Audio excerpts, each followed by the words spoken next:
అలాగే దీన్ని ప్రత్యేకించి అధ్యక్ష ప్రధానమంత్రి గారికి మన సభ నుంచి అందేలాగా ఆంధ్రప్రదేశ్ మన అమరావతి మన క్యాపిటల్ దగ్గర నుంచి వెళ్ళేలాగా అక్కడికి అందేలాగా వారికి నా కృతజ్ఞతలు తెలియజేస్తాను అధ్యక్ష. I take this opportunity to express my wholehearted gratitude to Honorable Prime Minister Sri Narendra Modi ji for his unwavering trust in the Andhra Pradesh government and for extending the immense support in every aspect of state development. मैं इस अवसर पर माननीय प्रधानमंत्री श्री नरेंद्र मोदी जी को आंध्र प्रदेश सरकार पर भरोसा दिखाने और विकास में सहयोग देने के लिए अपना आभार व्यक्त करता हूं.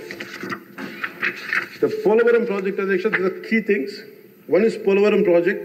The central government stood by us. That is, number one is Polavaram project, the lifeline of Andhra Pradesh. The Polavaram project is crucial for irrigation, resolving the drinking water crisis across the state. Under the previous regime, the project faced severe neglect with less than 10% of the work completed, leading to unnecessary cost escalations and delays due to reverse tendering.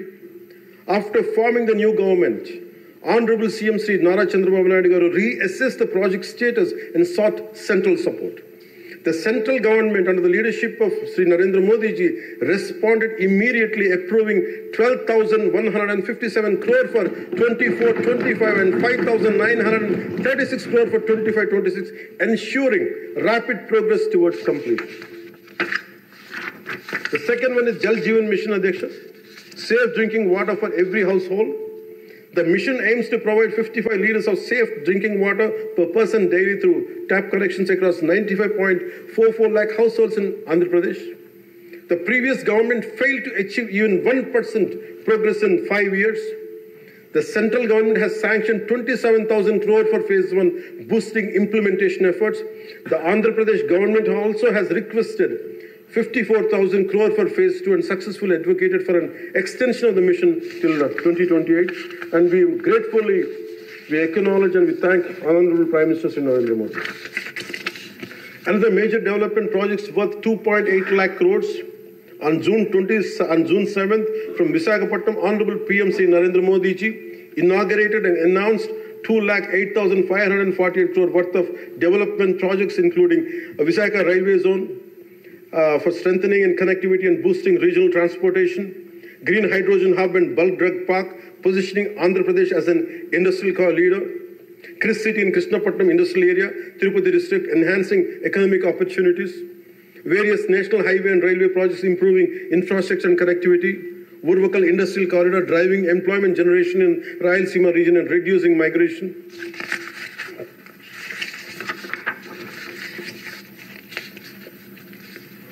Visakha steel plant, as I said, sir, it holds a very great emotional connection. I'm grateful to Honorable PM for understanding and allocating funds for additional supporting, increasing its financial support from 620 crore to 8,620 crores for 24-25 and 3,295 crore for 25 and 26, ensuring its revival and profitability. We are grateful to Honorable PM Narendra Modi.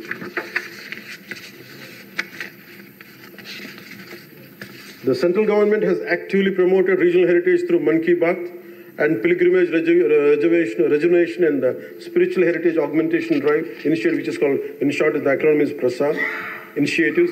Andhra Pradesh Wooden Toys Tableau won a national award at the Republic Day Parade, bringing national recognition to our Andhra Pradesh craftsmanship. Commitment towards Vikasit Bharat 2047 on behalf of 5 crore Andhra Pradesh people. We express gratitude to Honorable PM Sri Narendra Modi ji for his unwavering trust in our state government under the leadership of Sri Nara Chandrababu Naidu Garu. Under his visionary leadership, Andhra Pradesh is committed to contributing towards a 2 trillion economy as a part of Vikasit Bharat 2047. We all will work relentlessly to achieve Swarnandhra 2047, ensuring a prosperous and a developed Andhra Pradesh. Employment generation through Narega, the central government has allocated 5,621 crore under wage component and 3,233 crore under material component through Narega, which has generated 22.04 crore working days and provided employment to 73.27 lakh laborers, ensured 100 days of assured employment for 3.23 lakh families. development of Amaravati and building a world-class capital. The YCP government neglected the construction of Amaravati and misused and diverted central funds, leading to uncertainty and loss of investor confidence. Due to the lack of stable government and clear policies, many international companies refrained from investing in Andhra Pradesh. The newly formed NDA government is committed to developing Amaravati as a world-class capital under the leadership of Sri Nara Chandrababu Naidu garu. So for this, central government has sanctioned 15,000 crore and assured continued support for timely completion of the capital. This will not only accelerate the state's growth, but also attract top global companies, creating a strong and economic and industrial ecosystem in the state of AP.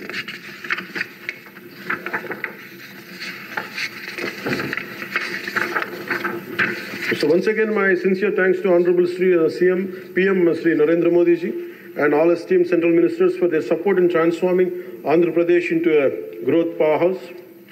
एक बार फिर आंध्र प्रदेश को विकास महाशक्ति में बदलने में उनके समर्थन के लिए माननीय प्रधानमंत्री श्री नरेंद्र मोदी जी और सभी सम्मानित केंद्रीय मंत्रियों को मेरा हार्दिक धन्यवाद। ఈ మాటలు మీకు చెప్పి సెలవు తీసుకున్న అధ్యక్ష, ముఖ్యమంత్రి శ్రీ చంద్రబాబు నాయుడు గారి సలహాలు సూచనలతో మేమందరం ముందుకెళ్తున్నాం అధ్యక్ష. అదేవిధంగా ఎన్ని ఆర్థిక ఇబ్బందులు ఉన్నప్పటికీ ఎన్నికల్లో ఇచ్చిన హామీలని చిత్తశుద్ధిగా చేసేలాగా నిరూపించుకుని మనకు పూర్తి చేసేలాగా ఒక్కొక్క అడుగు వేస్తూ రాష్ట్ర ప్రభుత్వం పనిచేస్తూ ఉంది. ఈ 5 ఏళ్ల కాలం పాటు అభివృద్ధికి దూరమైన రాష్ట్రాన్ని ఎలాగైనా సరే గాడిలో పెట్టాలి, యువతకు ఉపాధి అవకాశాలు కల్పించాలి, ప్రజలకి కనీసం మౌలిక సదుపాయాలు కల్పించాలి, రైతు కన్నీరు పెట్టిన రాష్ట్రంగా ఆంధ్రప్రదేశ్ను తీర్చిదిద్దాలి, రాష్ట్రంలో శాంతి భద్రతలు పరిరక్షించాలి, 2047 నాటికి స్వర్ణాంధ్రప్రదేశ్ సాధించి వికసిత్ భారత్లో $2 ట్రిలియన్ ఎకానమీకి అవతరించి కీలక పాత్ర పోషించాలని ఆకాంక్షిస్తూ ఈ రాష్ట్రం అడుగులు వేస్తున్న అధ్యక్ష.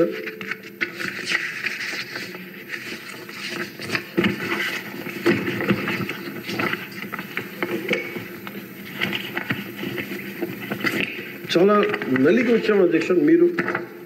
మీ మీద కూడా కేసులు పడ్డాయి, మిమ్మల్ని కూడా ఇబ్బంది పెట్టారు. ఇలాంటి సమయంలో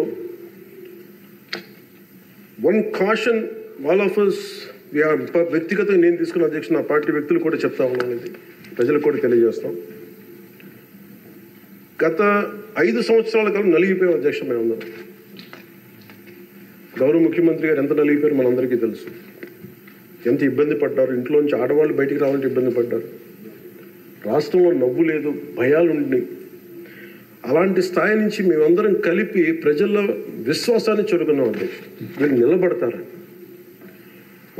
ఒక మనందరం తీసుకోవాల్సిన మా అందరికీ కూడా నేను పదే నాకు చెప్పుకుంటాను అధ్యక్ష. అది సంకీర్ణ ప్రభుత్వాలు చాలా ఛాలెంజింగ్ అధ్యక్ష.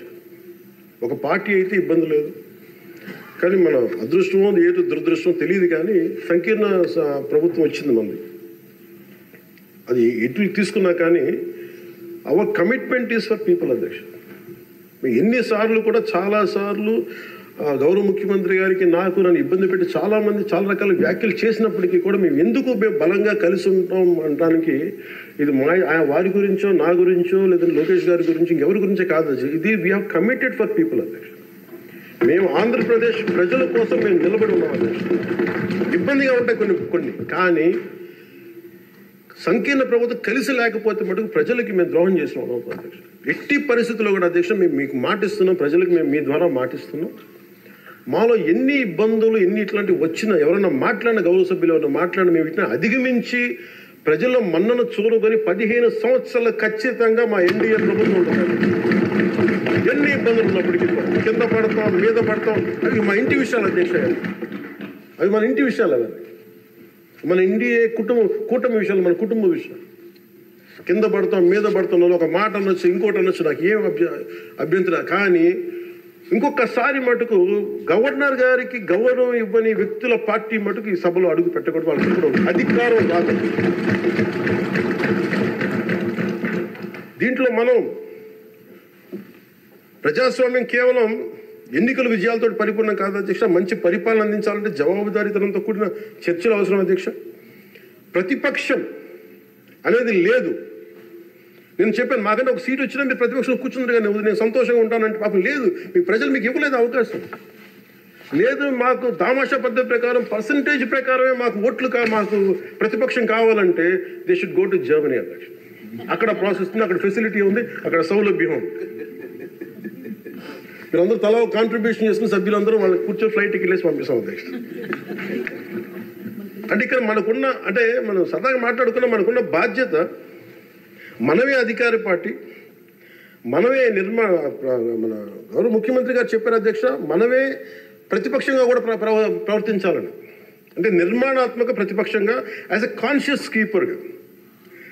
సింగపూర్లో మనకు తెలిసి PIP, people's action party, which is initiated by great leader Lee Kuan Yew, స్వీయ నియంత్రణ కోసం వాళ్ళు అధికారంలో ఉండటం కారణంగా స్వీయ నియంత్రణ కోసం అధికార పార్టీలోనూ విభిన్నమైన అభిప్రాయాలతో కూడిన చర్చలు చేస్తారు అధ్యక్ష. భారతదేశ స్వాతంత్రం వచ్చాక పార్లమెంటు మొట్టమొదటి సమావేశ సందర్భం ప్రస్తుత సభకి ప్రజలు ఇచ్చిన తీర్పును ప్రతిబింబిస్తుంది. అప్పుడు ఇతర పార్టీ నుండి గెలిచిన అంబేద్కర్ గారిని న్యాయశాఖ మంత్రిగా నియమించారు. ప్రతిపక్ష జనసంఘ చెందిన శ్యామ్ ప్రసాద్ ముఖర్జీ నెహ్రూ గారు మంత్రివర్గంలో చేర్చుకున్నారు. వారు బాబు రాజేంద్ర ప్రసాద్ గారిపై అనేక నిర్ణయాలపై విభేదించేవాళ్ళు. ఎమర్జెన్సీ తర్వాత వచ్చిన ప్రభుత్వంలో కాంగ్రెసేతర పక్షాలు వాజ్పేయి గారు కానీ, మొరార్జీ దేశాయ్ గారు కానీ, చరణ్ సింగ్ గారు విభిన్నమైన పక్షాలు భాగస్వామ్యమైనవి. నేటి ఆంధ్రప్రదేశ్ పరిస్థితి స్వాతంత్రం సిద్ధించిన తర్వాత లేక ఎమర్జెన్సీ తర్వాత దేశ పరిస్థితిని గుర్తు చేస్తున్న అధ్యక్ష. రెండో ప్రపంచ యుద్ధంలో కూడా బ్రిటన్కి జాతీయ ఐక్యత అవసరమైనందున లేబర్ పార్టీ నాయకుడు అట్లీ చర్చిల్ సంకీర్ణ మంత్రివర్గంలో మంత్రి అయ్యారు. మా పార్టీ, మా కూటమి పాత తరం విలువలతో కూడా రాజకీయం చేస్తాం అధ్యక్ష. అందుకు ఈ ఇబ్బందులు నేను నిలబడతాం. ఈ దేశ ఇలాంటి విపత్కర పరిస్థితుల్లో నేషనల్ రీకన్సిలియేషన్ క్యాబినెట్ అని అన్ని పక్షాలతో క్యాబినెట్ ఫామ్ చేస్తారు అధ్యక్ష. ఇప్పుడు మన రాష్ట్రంలో ఉన్నది స్టేట్ రీకన్సిలియేషన్ క్యాబినెట్ అని చెప్పొచ్చు అధ్యక్ష. ప్రతిపక్షంగా ఉండాల్సిన వాళ్ళు ముఖం చాటేస్తున్న ఈ సందర్భంలో అధికార పక్షం ప్రతిపక్షం కూడా మేమే అధ్యక్ష. ఇది ఒక్కోసారి మాలో మేము ఉదాహరణకి టీటీడీలో ఒక తప్పు జరిగింది అధ్యక్ష. చిన్న పాలనా ఇష్యూ, అది కొన్ని ప్రాణాలు కోల్పోయి ఆ రోజు నేను వాళ్ళందరికీ వెళ్ళి క్షమాపణ చెప్పాను అధ్యక్ష. దేనికంటే ఇది నాకు సంబంధం లేదు అని అనుకోవడం కాదు. మా సభ్యులు ఉన్నారు అక్కడ మన తిరుపతి.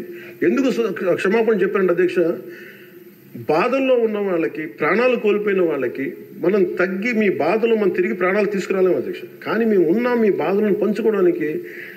ఏదో కొంత ఊరట చెప్పకపోతే అధ్యక్ష, అది మనందరం తప్పు చేసిన వాళ్ళు అవుతుంది అధ్యక్ష.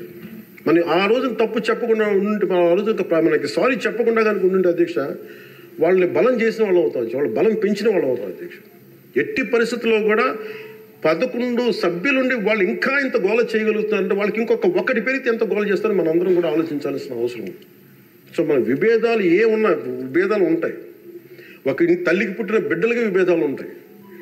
మనందరం రకరకాల పార్టీల నుంచి వచ్చాం, రకరకాల పరిస్థితులు. కానీ మనందరం కమిట్మెంట్ ఫర్ ఏ వికసిత ఆంధ్రప్రదేశ్, స్వర్ణ ఆంధ్రప్రదేశ్. గౌరవ ముఖ్యమంత్రి గారు ఎందుకు నాకు అంత గౌరవం అంటే, ఒక పార్టీ నడపడం ఎంత కష్టం నాకు తెలుసు అధ్యక్ష.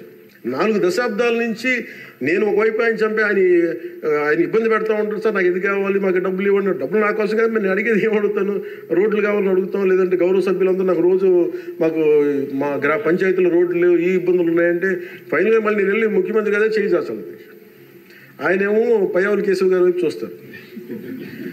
అలాగే మీకు ప్రతిసారి ఇబ్బంది ఉంటుంది అధ్యక్ష. కానీ వీటన్ని అధిగమించాలంటే we have to show our collective commitment and leadership to the state of Andhra Pradesh and to its people. That is very essential from ఇది మనం. ఎందుకంటే ప్రతిసారి బ్యూరోక్రాట్స్ కూడా మనం బలంగా ఉంటేనే బ్యూరోక్రసీ కూడా చాలా బలంగా పనిచేస్తుంది అధ్యక్ష. అందుకే బ్యూరోక్రసీ కూడా కూర్చోబెట్టి వాళ్ళు వింటలేదంటానికి వీళ్ళు ఉండరేమో అని అనుకుంటే మటుకు వాళ్ళు కూడా వదిలేస్తారు. అందుకే మన commitment for people should be very strong and should be have to show hour great resilience. అందుకే మనందరం కూడా ఇబ్బందులు ఉన్నా కానీ ఒక మాట అనుకుందాం, చేద్దాం. కానీ మన commitment for people should not waiver, not even inch. That's what I believe in అధ్యక్ష. ఇది మీ దృష్టికి ఒకటే తీసుకొచ్చి ముగిస్తాను అధ్యక్ష. కంఠంలో ప్రాణం ఉన్నంత వరకు we will work for the state development, state prosperity for people of Andhra, and we die for the nation.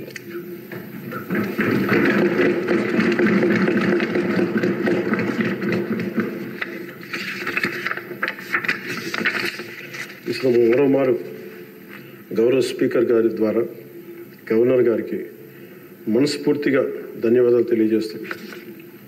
ఎప్పటికప్పుడు మీ సలహాలు సూచనలు అందిస్తూ ప్రభుత్వం నుంచి మంచి పరిపాలన అందించేందుకు సహకరిస్తానని ఆశిస్తున్నాను. ముగింపు వాక్యాలుగా ప్రధాని శ్రీ నరేంద్ర మోదీ గారి మాటల్ని గుర్తు చేసుకుంటున్నాం. Good governance with good intentions is a hall mark of a government. Implementation with integrity is our core passion. And ఈ మాటలు చెప్పిన ముగిస్తాను అధ్యక్ష. నాకు అవకాశం ఇచ్చిన గౌరవ స్పీకర్ గారికి, అలాగే గౌరవ